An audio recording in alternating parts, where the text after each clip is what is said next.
rapaziada, tudo bom com vocês? Está no ar o primeiro podcast do Resenha Carioca.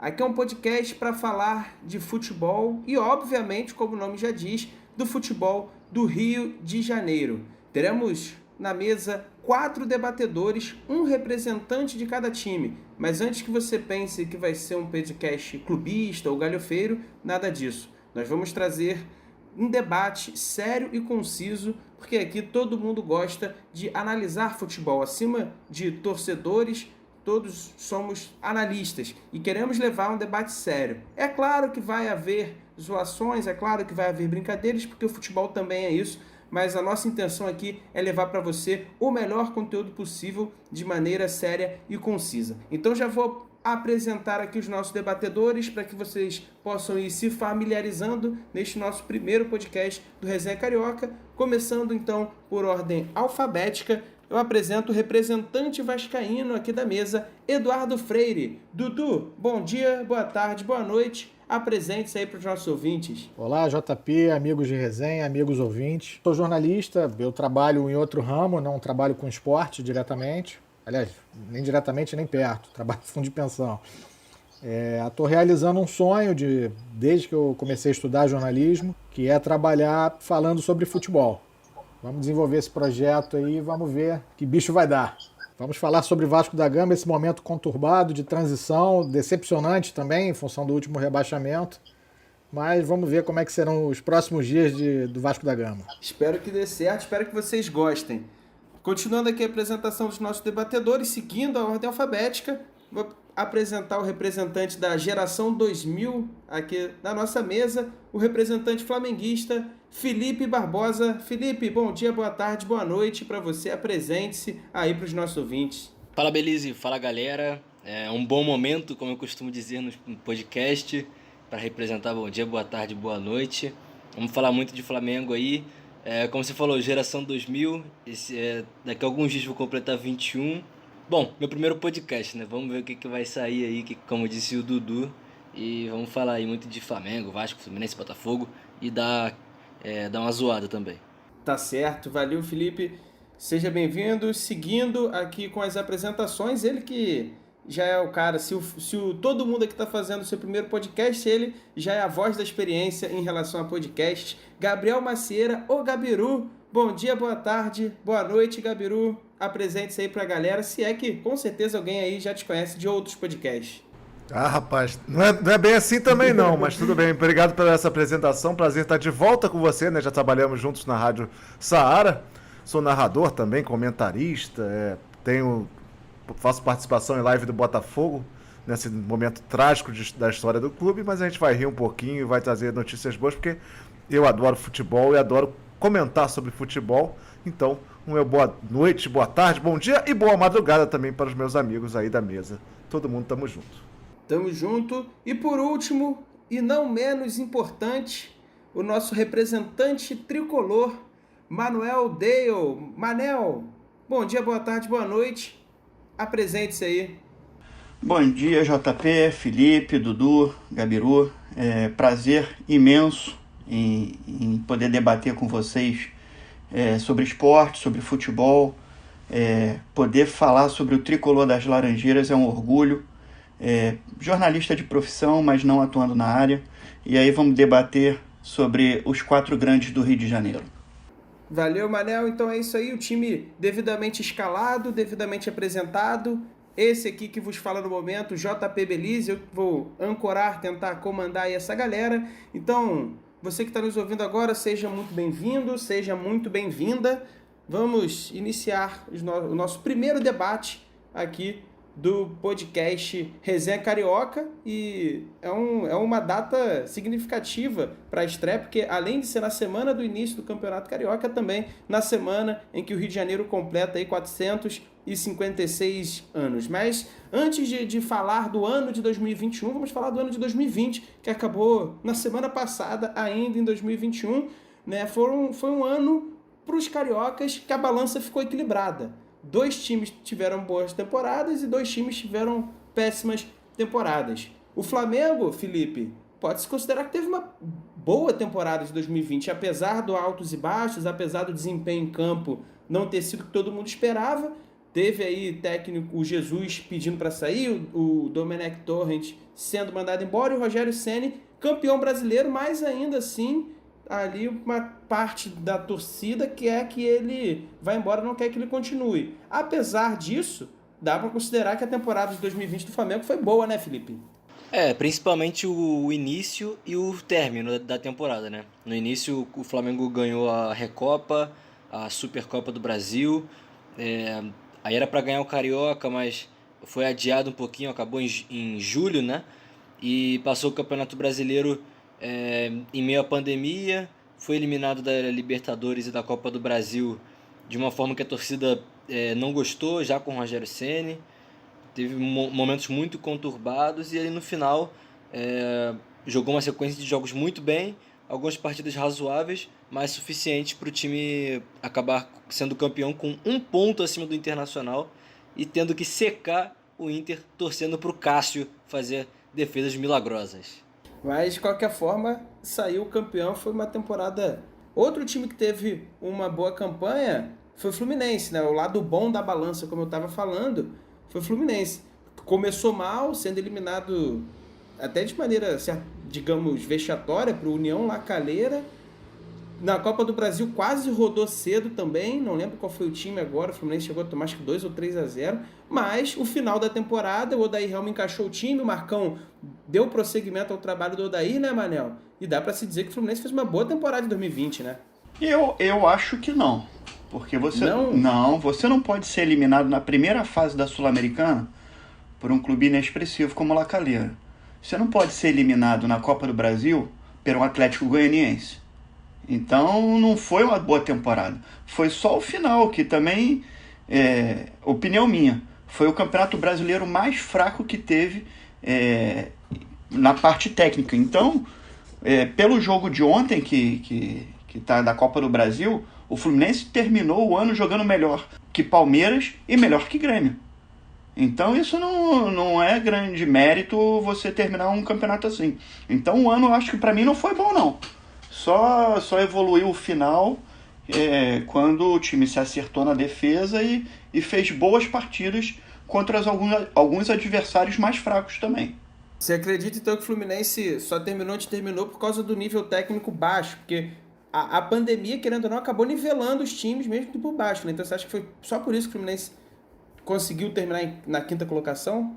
Eu acho que sim, porque tinham times até melhores do que o Fluminense no papel e de repente a pandemia, a preparação física, que foi um jogo em cima do outro, Grêmio jogando quase todo dia, Palmeiras jogando todo dia, seriam times que certamente iriam terminar na frente do Fluminense. Acho que até mesmo o Santos também. Talvez um ano ruim, então, com boas perspectivas para o próximo ano, né? Para a próxima temporada, né? Isso. É um time de garotos, né? É um time que você, com boas contratações, tomara que uma delas seja o Benítez, você monta um time competitivo, você melhora o elenco, os jogadores mais novos crescem, não precisam assumir tanta responsabilidade, aquele famoso jogar na fogueira. Então, eu acho que o Fluminense tem um ano promissor pela frente. Mas é um ano complicado, porque continua a pandemia e vai jogar um torneio que não joga há 8 anos, que é uma Libertadores, que não é um campeonato carioca. Exatamente. Então guarda isso daí, Manel, para daqui a pouquinho a gente vai fazer as projeções de 2021. Já guarda aí a sua análise, porque agora eu vou falar com um lado negro aqui da balança, né? Eu falei que a balança foi dividida em 2, né? 2 clubes com boa temporada, o Manel já discordou, e 2 clubes com mais temporadas. Eu fiquei imaginando o que tá passando agora na cabeça do Gabiru e do Dudu, ouvindo o Manel falar que esse foi um dos campeonatos brasileiros mais fáceis de todos, e ainda assim o Vasco conseguiu ser rebaixado, né, Dudu? O Vasco que começou mal com o Abel, teve um breve ilusão ali com o Ramon, e depois acabou vendo o Sapinto, depois o Luxemburgo, e dando o que deu, né, Dudu? O ano do Vasco também não foi bom. Não, foi péssimo, assim, você não tem um jogo bom. Não tem o Vasco fez não tem nenhum grande jogo. Eu só não posso dizer ainda que a temporada acabou, né? Ainda tem o julgamento do Vasco e Inter. Eu não sei o que vai acontecer, não sou a favor a remarcação, anulação ou qualquer coisa do resultado do jogo. Considero o que aconteceu lá do jeito que o VAR foi utilizado muito, muito grave. Acho Não que foi no caso, né? Do jeito que não foi utilizado, né? Não, aí é que tá. O problema é que foi. O equipamento não estava funcionando, eles já sabiam que não estava funcionando, e mesmo assim, o rapaz que opera o equipamento do VAR, o cara, por não sei qual motivo, ele gritou gol legal, gol legal. Então, na verdade, ele interferiu, ele funcionou, ele deu o gol, mas não se sabia. Então, isso é o que eu acho muito grave. Se eles, antes do jogo começar, que eles já tinham identificado o problema, se fala, ó, o VAR não está funcionando, não iremos utilizar, que vai valer a marcação de campo. Não teria problema nenhum.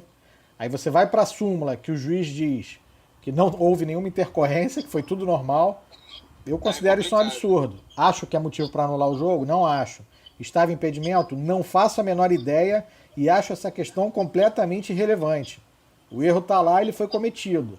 A questão era que o cara do VAR, eu não lembro o nome do operador, ele não poderia ter gritado gol legal. Ele não tinha a linha lá calibrada. Não tem como cravar, né? Foi o que eu falei para alguns amigos meus. Não tem como afirmar que foi um erro descarado, porque a gente não consegue afirmar se estava ou não impedido. Então isso serve tanto para quem diz que o gol estava claramente legal, quanto para o VAR que gritou que o gol estava legal. Não tem como fazer essa afirmação. Eu não entendo de questões legais, assim, a parte jurídica da questão. O Vasco está pedindo a remarcação do jogo, a anulação do jogo, mas o meu entendimento é de que caberia somente uma indenização. Isso aí eu acho que não foi justo. Os erros acontecem e aconteceram, foram muitos no campeonato. Você teve jogo poucos dias depois, o Botafogo e São Paulo, aquele pênalti, que você não tem como dizer que viu algum toque ali porque ele simplesmente não existiu. Aquilo foi um absurdo. E dá para perceber, inclusive, que o rapaz se joga. Então, erros acontecem. Só que o equipamento não estar funcionando e o cara validar um gol, para mim não tem justificativa. Mas ainda assim não anularia o jogo porque não foi um lance fácil, o jogo não foi 1-0, tem uma série de outras questões. Para mim, de fato, foi um erro. Me pareceu ter sido algo da pressa, de ter que resolver, de vamos logo, e alguém fez besteira. Me pareceu que foi um erro nesse sentido. Independente disso, a temporada do Vasco foi péssima, né? Terrível, foi o que eu disse. Não teve um bom jogo, um elenco super mal montado, que você não conseguia montar minimamente um time competitivo sob um esquema tático, mesmo sem grandes valores individuais, mas você consegue, tendo um bom velocista, um jogador que segura mais a bola, um que cadencia mais um jogo, um que marca mais, um lateral que avança, um zagueiro com uma saída de bola razoável, você não tem. O elenco do Vasco foi tão mal montado que você não tinha peça para fazer nada. Tá certo, e aí deu no que deu. E continuando aqui no lado negro da balança, para encerrar aqui o balanço de 2020 dos clubes, Gabiru, o ano do Botafogo também foi péssimo, né? E tem como tirar alguma coisa positiva desse ano ou não? É jogar no lixo, descartar, olhar para falar, olha, o que não se deve fazer tá aqui no ano de 2020.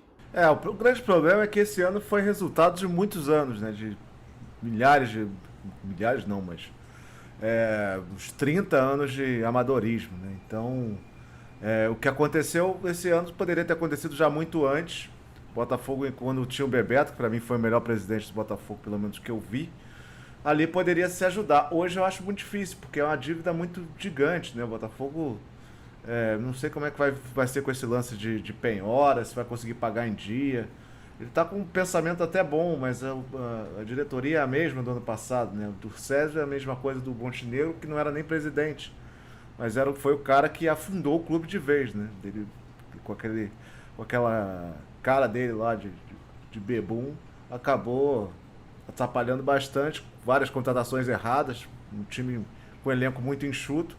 Acho que a pandemia atrapalhou bastante, não porque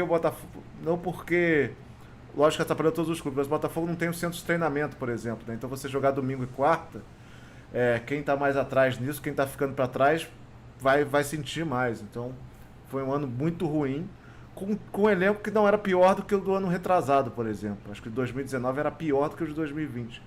Mas já estava para cair há muito tempo e a torcida foi salvando no estádio, e dessa vez sem torcida fez a campanha mais vergonhosa que um clube já fez na história do Campeonato Brasileiro. Tá certo aí o Gabiru não poupando críticas ao ano do Botafogo, que realmente foi muito ruim. Então, baseado aí no que cada um falou um pouco sobre os seus times, nós, em off, né, após o final do Campeonato Brasileiro, cada um montou sua escalação dos clubes cariocas, né, os melhores cariocas no Campeonato Brasileiro, e aí os mais votados montaram a seleção do Resenha Carioca, que ficou dessa forma: Marcos Felipe foi eleito o melhor goleiro carioca do Campeonato Brasileiro. Calegari, na lateral direita. Lucas Claro e Rodrigo Caio, na dupla de zaga. E Felipe Luiz, de forma unânime, na lateral esquerda. No meio-campo, Gerson, também de forma unânime. E Arão, que empatou com Martinelli aí nos critérios de desempate nosso, foi eleito Arão. Arrascaeta e Everton Ribeiro fechando o meio-campo. Dupla de ataque, Gabigol, ou Gabi, que agora ele quer ser chamado, e Germancano. E o técnico foi eleito Odair Marcão, porque são dois técnicos, um único trabalho, mais ou menos. Vocês têm mais alguma consideração a fazer sobre essa escalação? Alguém quer pedir aí, reivindicar algum voto aí? Algum jogador que ficou de fora? Eu acho que não dá nem pra comemorar o cara que ganhou isso, assim, porque tem uns aí que só entraram porque o resto era muito ruim, por exemplo. Lateral direito, acho que a gente botou porque não tinha mais o que fazer. Não sei nem se o cara jogou tão bem assim, mas o Isla não foi muito bem. O Kevin é o pior lateral direito da história do futebol mundial. E o do Vasco eu já não sei mais. Eu até dei a ideia de fazer a escalação dos piores. Mas o próprio Manel falou, cara, isso vai ser fácil, isso não vai ser difícil. Pô. Eu ia escalar o Léo Matos na lateral direita, mas ele tá suspenso com mais um cartão amarelo. Todo jogo. É isso, a escalação do Resenha Carioca fica por conta desses jogadores. Então, encerrando o ano de 2020, a temporada de 2020, por causa da Covid, de 2021 já começou em cima da hora, né? Uma semana depois do último jogo de cada clube, o Campeonato Carioca já vai retornar na terça-feira. Flamengo e Nova Iguaçu, jogo de estreia aí do Campeonato Carioca. Obviamente, os times vão utilizar os jogadores reservas, os jogadores sub-20. Na terça-feira, Flamengo e Nova Iguaçu. Na quarta-feira, jogam Botafogo, Boa Vista, Vasco e Portuguesa. Na quinta-feira, Resende e Fluminense. Vou chamar novamente então aqui o Felipe para entrar na conversa com a gente, porque o Flamengo vai iniciar a temporada do Campeonato Carioca com os times reservas, alguns jogadores sub-20. O Bruno Viana, reforço que chegou agora, vai jogar desde o início, assim como o Michael, que pediu para jogar. O João Gomes também, que participou da campanha do Flamengo, também quis participar. Qual a expectativa aí do Flamengo no Campeonato Carioca? É o franco favorito, o Flamengo é o atual Felipe? bicampeão, né? Vai tentar o Hexa-Tri, 6 vezes ser tricampeão. É uma marca que a torcida conhece, né? Vai jogar com jogadores sub-20, alguns que eram do elenco no ano passado. Cara, é o certo a se fazer nesse começo, para os jogadores terem férias, né? De 15 dias aí pelo menos. O Michel pediu para jogar e a torcida espera bastante que ele consiga evoluir, jogar bem. Assim como o João Gomes pode jogar muito bem. O Mateuzinho na lateral direita vai ter chance. O Ramon na lateral esquerda. O Ramon parou de ser utilizado pelo Rogério Ceni. Ele era muito utilizado pelo Domi, pelos seus auxiliares. Foi naquela época lá que os jogadores tiveram Covid, né? E tem muito potencial. E tem outros nomes. Tem o Bruno Viana, que vai estrear. Tem o Gabriel Noga, que é bom zagueiro. O Rodrigo Muniz, que é um bom atacante. O Rodrigo Muniz, que é um bom atacante. O Flamengo tem bons nomes. Jogadores aí que compuseram o elenco do ano passado. Estiveram à disposição. Tem muitos nomes. Jogadores que foram campeões brasileiros. Sub-17, sub-20. Agora pelo profissional. Então, para essas primeiras rodadas do Carioca, aí acho que eles dão conta do recado. E aí, quando o Campeonato Carioca chegar na fase final, Felipe, você acredita que deve haver uma mescla, continuar utilizando os jovens, até para dar moral para eles e rotacionar um pouco o elenco? Ou você acha que não? Os titulares voltando é time titular, porque Carioca é torneio sério? No ano passado, começou o Flamengo com um time assim também. Aí foram acho que 3 jogos. Inclusive perdendo para o Fluminense e vencendo o Vasco, que também jogou com um time de garotos na época. Mas enfim, aí quando estava chegando na parte decisiva da Taça Guanabara, o Jesus voltou com o time titular e aí eles voltaram para poder se preparar para a Supercopa do Brasil, Recopa, Libertadores. E acho que é isso que vai acontecer. Quando tiver o primeiro jogo da Libertadores, o Flamengo vai botar o time titular nos 3 últimos jogos antes do jogo da Liberta. E aí acho que vai haver essa mescla sim, até pelo curto período de férias, né, que eles tiveram. e para dar rodagem também. Então vai ter que ter essa mescla aí. E também não é de se jogar fora o trabalho dos outros jogadores. Vai que o Bruno Viana vinga, algum outro garoto pode ser utilizado. Então acho interessante essa mescla aí. Tá certo. E aí, pra gente encerrar aqui o prognóstico 2021 do Flamengo, a torcida do Flamengo hoje tá de olho nos resultados do Flamengo e nos resultados do Benfica, né? Porque o Rogério Ceni, ele não é unanimidade, muita gente quer o Rogério Ceni fora e tá na esperança do Jesus ser mandado embora, porque o Jesus tá mal lá no Benfica, né? Então corre o risco de ser mandado embora. Você acha que é por aí mesmo? Vai segurando o Rogério Ceni até o Jesus cair? Ou você acha que não, que tem que dar uma voto de confiança pro Rogério Ceni, ou tem que tirar o Rogério Ceni agora e buscar um outro técnico? O que você acha sobre a continuidade do Rogério Ceni, Felipe? Eu acho que isso aí é mais especulação mesmo. Acho que o Jesus não volta pro Flamengo. E acho que o Rogério Ceni segue mantido, independente se o Jesus for demitido ou não. Agora, claro, Rogério Ceni voltando ao trabalho e começar uma sequência muito ruim, e Jorge Jesus está livre, vai haver pressão da torcida. E aí que pega no calo do Marcos Braz, do Bruno Spindel e do próprio Rogério. Até porque na época que o Jesus saiu do Flamengo, ele saiu meio brigado aí, tanto com o Marcos Braz quanto com o Bruno Spindel.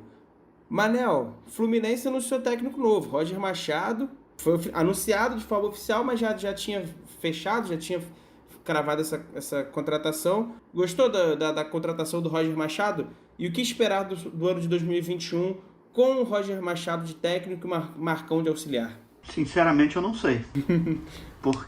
Porque o Roger vem fazendo trabalhos muito ruins quando foi pelo Bahia, na saída do Grêmio. Então, eu não sei o que esperar dele. Ele chegou com um discurso de utilizar bem a base, então acho que o caminho é por aí mesmo. Tem que utilizar a base, mesclar com o Nenê, né, com seus 39 anos, com o Fred, com seus 37. Mas eu não sei realmente o que esperar, porque ele vem de temporadas muito ruins. Não sei, sinceramente, o que esperar dele, não. E a gente estava até falando em off aqui antes de começar a gravar. Você falou pra gente, né? O que adianta contratar o Roger Machado se você não vai contratar jogadores para disputar a Libertadores? Porque o nível dos jogadores que o Fluminense está querendo contratar é o nível que o Fluminense vem contratando há muito tempo, né? Que são jogadores que se destacam na Série B. Manel, o Ganso ainda tá no Fluminense? Tá, ele vai jogar o Carioca na Série B. No Carioca vai jogar o Ganso e o Miguelzinho. Miguelzinho de 17 anos, que surgiu há 2 anos como revelação, não sei o quê. Aí, má administração de carreira de jogador, né? O empresário botou que ele só poderia jogar no profissional, não poderia jogar mais no sub-17, no sub-20. Então ele foi descartado, não joga nem embaixo, não joga nem em cima. Então no Carioca deve jogar o Ganso e o Miguelzinho. O Ganso tem contrato longo? 4 anos. Não tem jeito, chora. É porque deve ser salário alto, desonera a folha, você não tem muito motivo. Era uma contratação que não era difícil prever que daria errado, que não teria sucesso. Mas enfim, ok.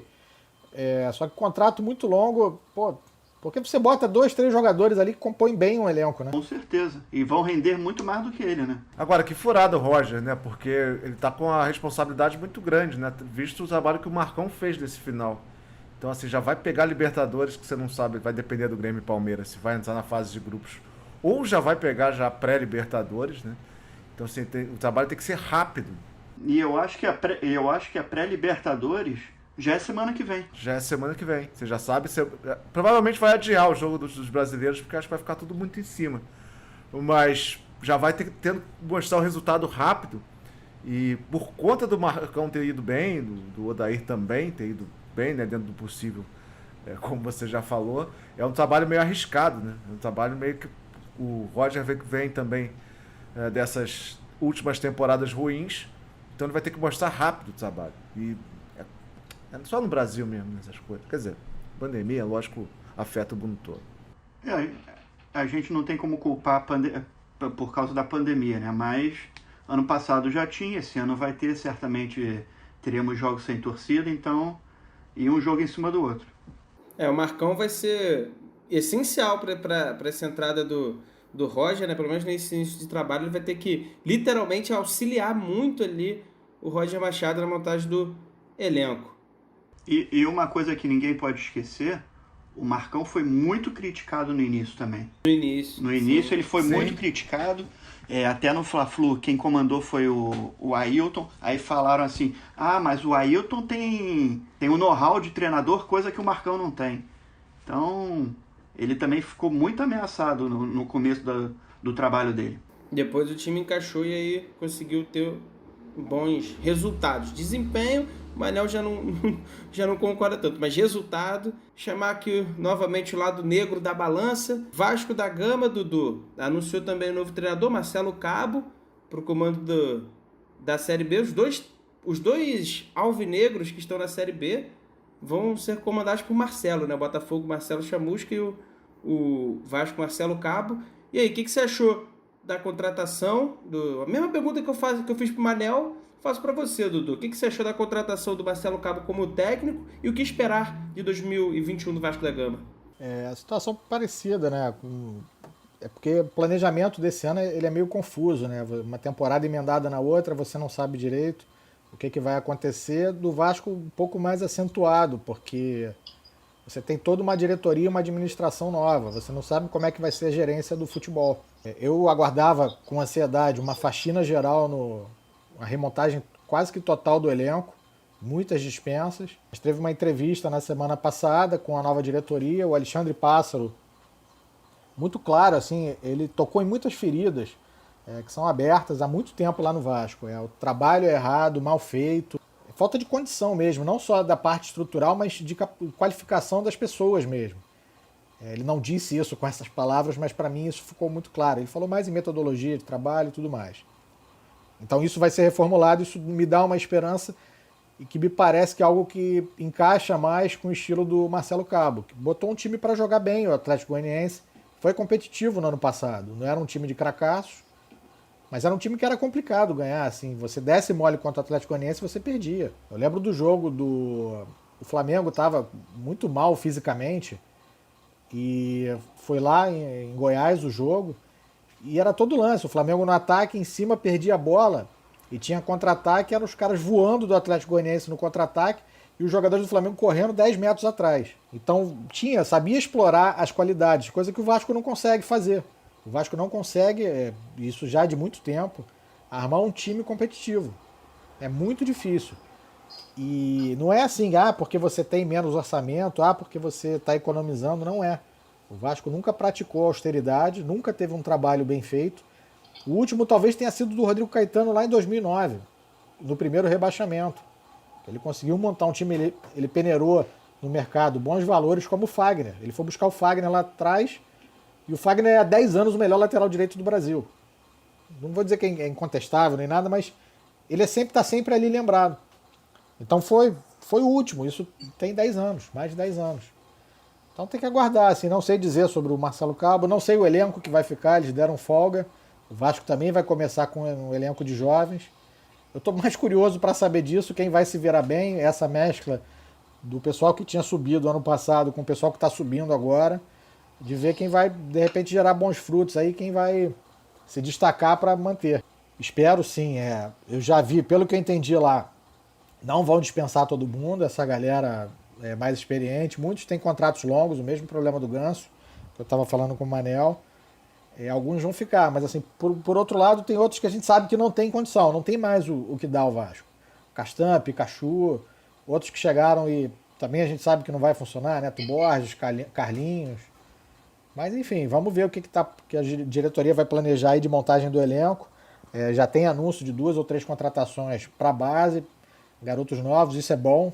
Prospecção de jovens atletas no mercado sul-americano. Você consegue por um preço baixo. O garoto já tem o Matias Galarza, um volante que está na base, veio do Paraguai no ano passado, moleque bom de bola. E chegaram mais 2.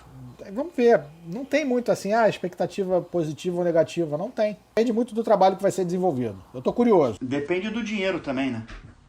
Posso falar rapidinho, JP? Pode. Porque a gente traz lá no Botafogo sempre uma analista de desempenho que até foi contratada agora, fiquei muito feliz. E ela entende tudo de atleta, de mercado, né?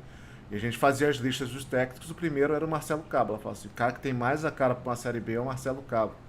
Então só para deixar um otimismo um pouco no ar. E lembrado do nosso Marcelo Cabo, que subiu durante 48 horas e apareceu aquela magnífica matéria do Foi apenas um deslize. Cara, deslize é a palavra. Essa é uma coisa, eu quero tatuar deslize, sabe? Pra tudo que eu fizer na minha vida. É só um deslize, um pequeno deslize, que é sensacional. Foi um deslize ali. Sei Se eu lá, faço uma fiz dessa, qualquer minha mulher besteira. deslizar a panela na minha cabeça. É muito bom, cara.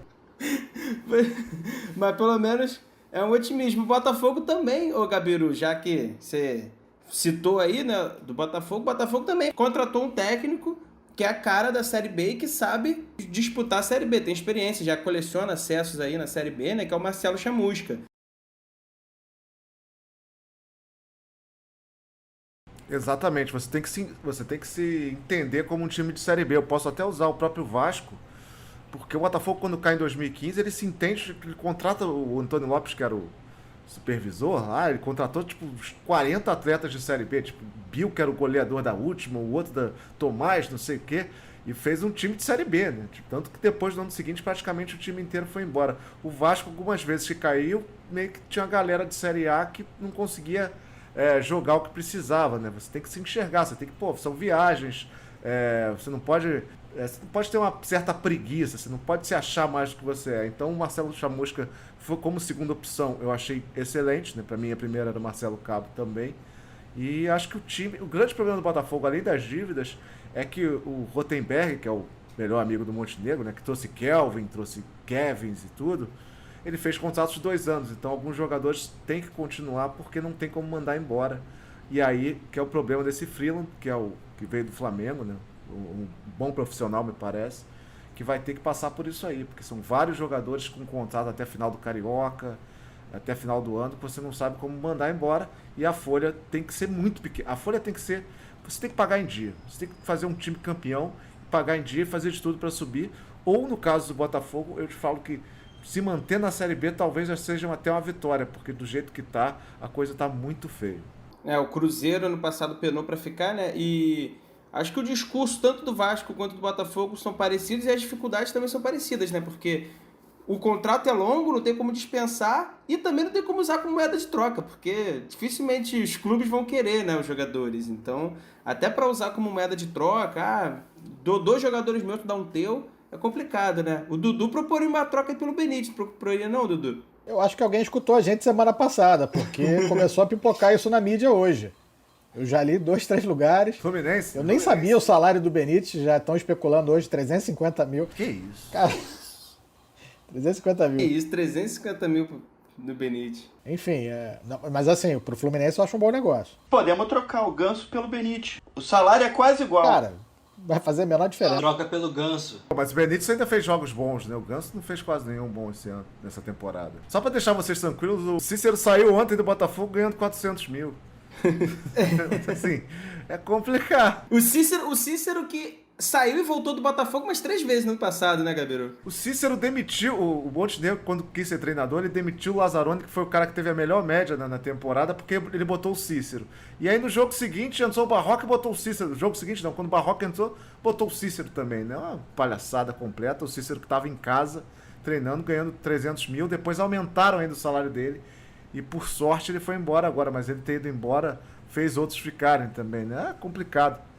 Esse contrato longo aí deveria ser proibido quando você troca uma diretoria, porque você vai chegar com um monte de doente no seu clube. E que é complicado, né? Como eu falei, até de trocar. Hein, JP? Quando você chega nessa situação que estão Vasco e Botafogo, sua margem de erro ela tem que ser mínima. O Vasco chegou uma hora, saiu contratando, pegou Carlinhos na Europa, seguiu as recomendações do Ricardo Sapinto, um técnico contratado completamente sem critério. De forma aleatória, só porque era português, né? Coisa do José Luiz Moreira. Contratou jogador, teve jogador que ficou com ele, assim, 1, 2 meses no Vasco, o Jadson. Contratou Neto Borges, contratou Carlinhos. Os jogadores, ele foi embora e os jogadores vão ficar lá no Vasco. Outras boas revelações. A gestão temerária, cara. O Catatal e o Marcelo Alves, zagueiros, o Vasco pegou emprestado do Madureira. O Marcelo Alves teve um bom desempenho, o Catatal razoável. Poderia compor um elenco ali. Sem passe fixado. Então você pega o jogador, ele joga bem, valoriza, você fica com o pires na mão. Você vai de repente descobrir um talento e reforçar outro time. Mas nisso os quatro grandes, né? Oi? Nisso os quatro grandes tem problema, né? Tipo, o Fluminense que perde jogador novo, o Flamengo que tem essa diretoria nova que é o que tem mais dinheiro, mas também faz umas merdas que você não consegue entender de onde vem. Aliás, tinha que ser igual lá em Barcelona hoje, né? Tinha que rolar o Botafogo Gate, rolar o Vasco Gate, prender todo mundo, levar todo mundo pra prisão, porque é um crime que fazem. Na verdade, Gabriel, mas é isso que eu tô falando um pouco. Só que a margem de erro para isso, esse tipo de evento com Vasco e Botafogo, ela é muito menor.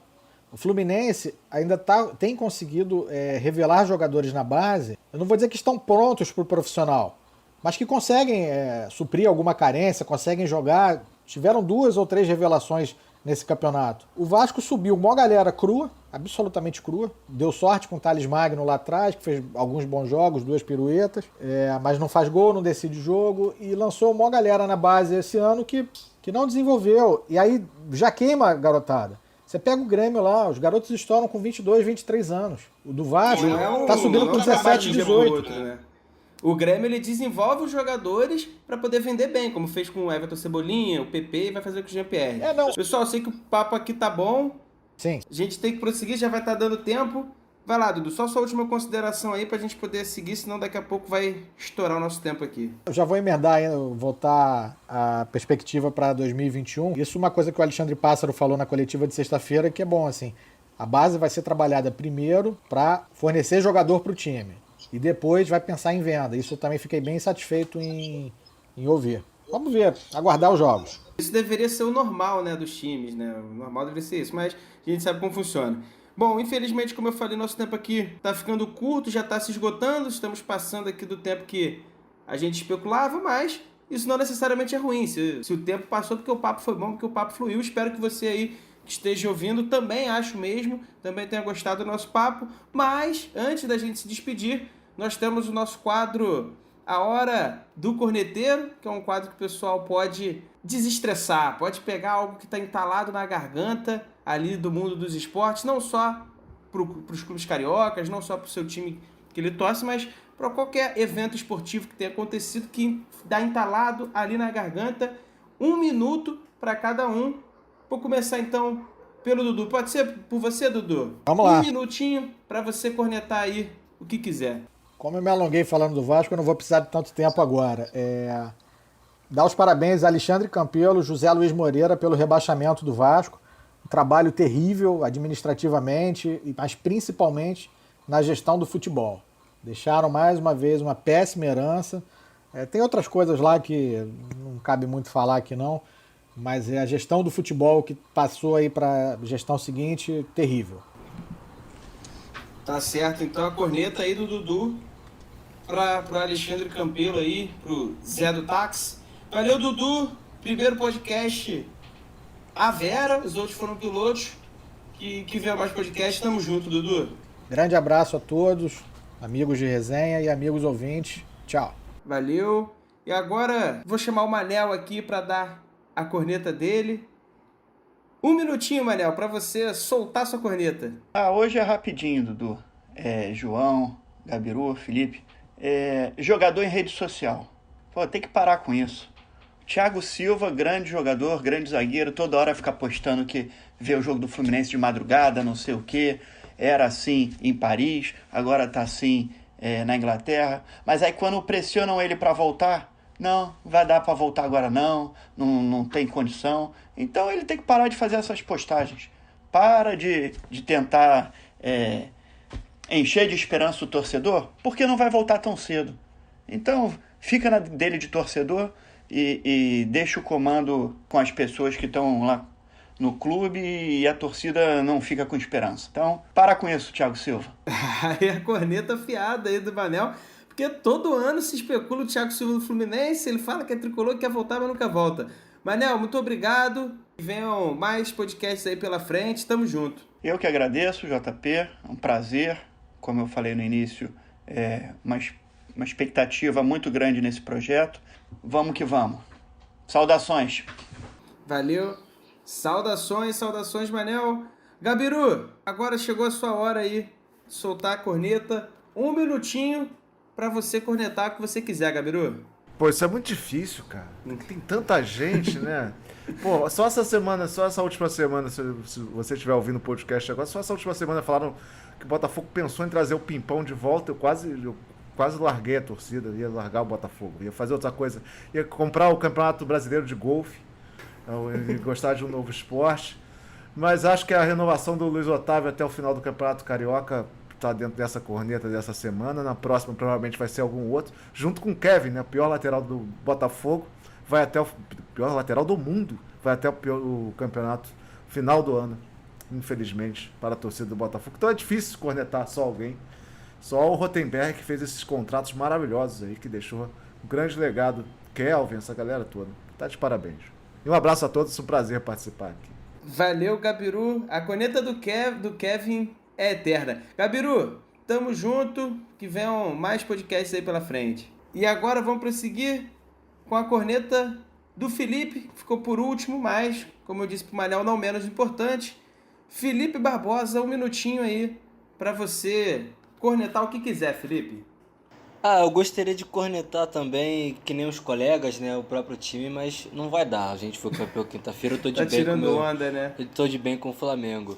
Cara, eu vou cornetar aqui a decisão de dar o prêmio de melhor árbitro do campeonato pro Leandro Pedro Voaden.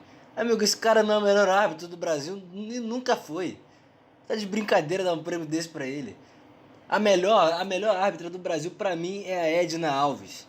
E ela nem tava no prêmio. E ela foi apitar o Mundial da FIFA e não ganhou sequer esse prêmio aqui do Brasileirão. É uma piada isso aí. Só isso. Foi o que eu pensei aqui na hora pra não poder criticar o Flamengo. Valeu, a corneta do Felipe aí, então, pra eleição do Voaden como melhor árbitro do campeonato. Realmente, muita gente não gosta da arbitragem do Voaden e tinham pessoas que também, na minha opinião, seriam melhores premiadas. Felipe, valeu pela participação, muito obrigado, que venham mais aí podcast pela frente. Tamo junto, Felipe. Valeu, Berizão, valeu, galera.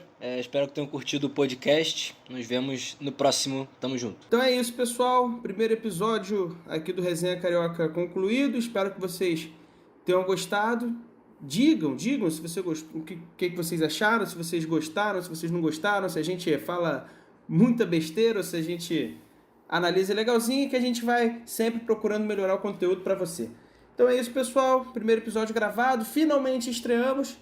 E semana que vem, se Deus quiser, teremos mais podcast. Tamo junto, galera. Um forte abraço. Até a próxima.